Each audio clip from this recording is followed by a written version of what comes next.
अस्सलाम वालेकुम फ्रेंड्स, मैं हूं advocate Parvez Kamoka from Paramount legal solutions. आज हम डिस्कस करेंगे revisional jurisdiction of high court under section 115। इस पे ऑनरेबल सुप्रीम कोर्ट का क्या पॉइंट ऑफ व्यू है। तो दोस्तों, एक ऐसा केस जो ऑनरेबल सुप्रीम कोर्ट में आया जिसमें ट्रायल कोर्ट और एपीलेट कोर्ट की कंकरेंट फाइंडिंग थी, लेकिन जब वो केस हाई कोर्ट में आया तो ऑनरेबल हाई कोर्ट ने कंकरेंट फाइंडिंग्स को सेट असाइड करते हुए केस को प्लेंटिफ के फेवर में डिक्री फरमाया। Being aggrieved from the order of the high court, जो पिटिशनर था डिफेंडेंट, उसने सुप्रीम कोर्ट ऑफ पाकिस्तान में लीव टू पिटिशन फाइल की और उसमें ऑनरेबल सुप्रीम कोर्ट ने अपना पॉइंट ऑफ व्यू दिया regarding the revisional jurisdiction of the high court under section 115 of the civil procedure code, और साथ लिमिटेशन पे होल्ड फरमाया कि in case of wrong entry in the revenue record, what is the limitation to challenge that wrong entry and from where the limitation starts. तो दोस्तों, ये case था जिसमें प्लेंटिफ ने ये चैलेंज फरमाया कि मेरे एंसेस्टर्स से ये प्रॉपर्टी मेरे हिस्से में आती है और इसको मेरी ओनरशिप डिक्लेयर फरमाया जाए। जिसमें डिफेंडेंट्स का पॉइंट ऑफ व्यू ये था कि ये प्रॉपर्टी उन्होंने उनके आबा अजदाद ने परचेज़ की थी और प्लेंटिफ का इससे कोई ताल्लुक नहीं है। प्रोसीडिंग्स के दौरान ये बात सामने आई कि जो प्लेंटिफ का एंसेस्टर से उसने शुफे की बुनियाद पे इसको चैलेंज फरमाया, जो उसके कंप्रोमाइज बेस पे वो शुफा का केस वापस हुआ और उस बेस पे उसने एग्जीक्यूशन फाइल की।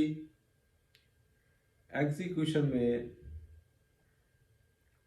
जो डिस्ट्रिक्ट कलेक्टर था उसने उस म्यूटेशन को सेट असाइड किया और उस म्यूटेशन को कभी भी प्लेंटिफ के जो इंसेस्टर्स थे जिन्होंने ये कंप्रोमाइज बेस पे केस वापस लिया था उसको चैलेंज नहीं किया। इसको बुनियाद बनाते हुए, क्योंकि ये फैक्ट उनके नॉलेज में था और उन्होंने ज़िंदगी में किसी भी स्टेज पे इसको चैलेंज नहीं किया order of the district collector, तो इसको फाइनलिटी हासिल है और they are not supposed to be the owner of the said land. इसको बेस बुनियाद बनाते हुए ऑनरेबल सुप्रीम कोर्ट ने हाई कोर्ट के रिविजनल जुरिस्डिक्शन को एक्सप्लेन फरमाया कि ऑनरेबल हाई कोर्ट जब भी ट्रायल कोर्ट और एपीलेट कोर्ट की कंकरेंट फाइंडिंग के अगेंस्ट जाएगी तो उसको सॉलिड बेसिस पे उससे इख्तलाफ करना है और उसकी रीजंस देनी है, जस्टिफिकेशंस देनी है on what ground the order of the trial court and appellate court is wrong. तो इसके साथ साथ पूरी एविडेंस को गो थ्रू करके स्ट्रॉन्ग रीजंस की बेस पे डिग्री को सेट असाइड किया जा सकता है, ना कि एक स्टीरियोटाइप ऑर्डर के जरिए इसको सेट असाइड किया जाए। तो इस बेस पे honourable supreme court of Pakistan ने ये होल्ड फरमाया कि we believe that when a trial court and first appellate court, which are responsible for considering both factual and legal aspects have already taken a specific viewpoint, the learned High Court, under the jurisdiction granted by the Section 115 of the Civil Procedure Code, should generally refrain from offering an alternate interpretation of the evidence unless the lower court's interpretation is clearly unreasonable or contradicts well established legal principles. Nothing of the sort was available in the instant case before the High Court. Meaning thereby कि जब भी trial court और lower appellate court के फैसले के against high court जाएगी तो first of all तो उसको उसमें इंटरफेयर नहीं करना चाहिए, और अगर वो समझती है कि इसमें इंटरफेरेंस बनती है तो एक स्ट्रॉन्ग, जब उसको ऐसा लगे कि जो नीचे वाला ऑर्डर्स हैं वो क्लियरली अनरीजनेबल हैं या लीगल प्रिंसिपल से कॉन्ट्राडिक्ट करते हैं, तो इस सूरत में वो उसमें इंटरफेयर कर सकती है।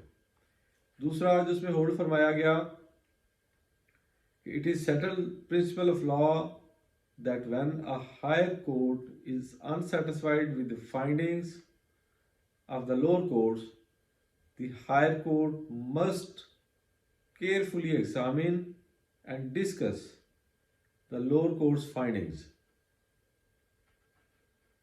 Subsequently, the higher court should provide reasons for disagreeing with the lower courts and replacing their findings with its own. It is essential that any findings being set aside must be done so with proper reason and logical justification, while the findings made by the higher court must also be supported by valid reasons based on available evidence and law. Meaning thereby कि जब भी वो interfere high court करेगी तो high court को अपने order में उसकी सॉलिड रीजंस देनी होगी, उन फाइंडिंग्स के अगेंस्ट जाते हुए एक सॉलिड जस्टिफिकेशंस देनी होगी। तो दूसरा पॉइंट जो honourable supreme court of Pakistan ने डिसाइड फरमाया, दैट वाज ऑन लिमिटेशन।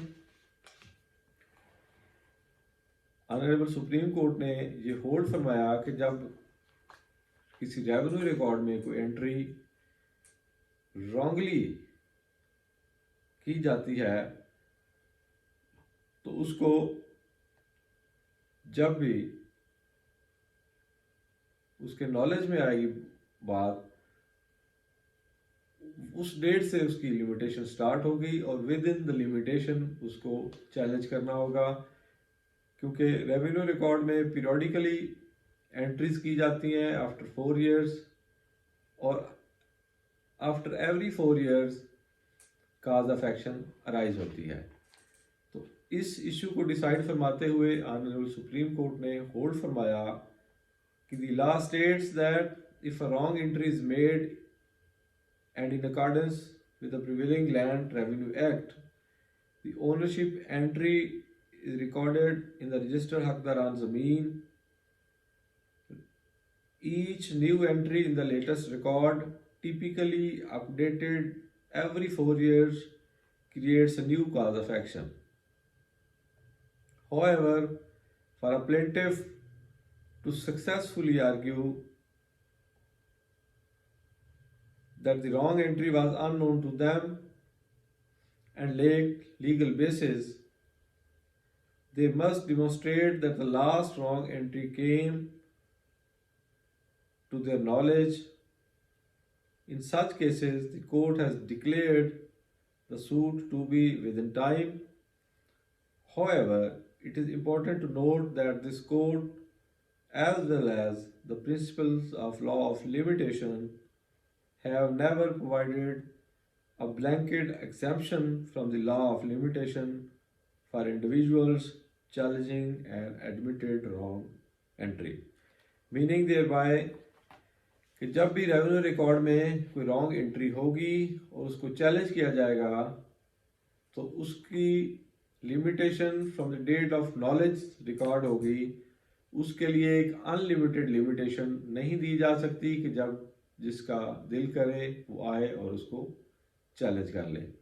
इसके लिए उसको डेट ऑफ नॉलेज बताना होगी कि कब उसके नॉलेज में ये बात आई और उसके बाद उसकी लिमिटेशन स्टार्ट हो जाएगी और विद इन लिमिटेशन उसको चैलेंज करना होगा।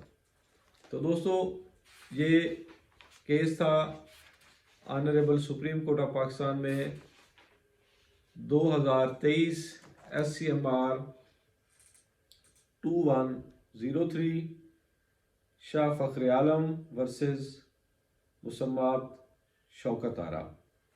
तो इसमें दो चीज़ें सुप्रीम कोर्ट ऑफ पाकिस्तान की तरफ से सेटल की गई। One, the jurisdiction of the high court under revisional jurisdiction under section 115 of Civil Procedure Code and the limitation in case of wrong entry in the revenue record। तो ये थी हमारी आज की वीडियो। उम्मीद है आप दोस्तों को पसंद आई होगी। खुश रहें और दुआओं में याद रखें। मिलते हैं अगली वीडियो में। वस्सलाम।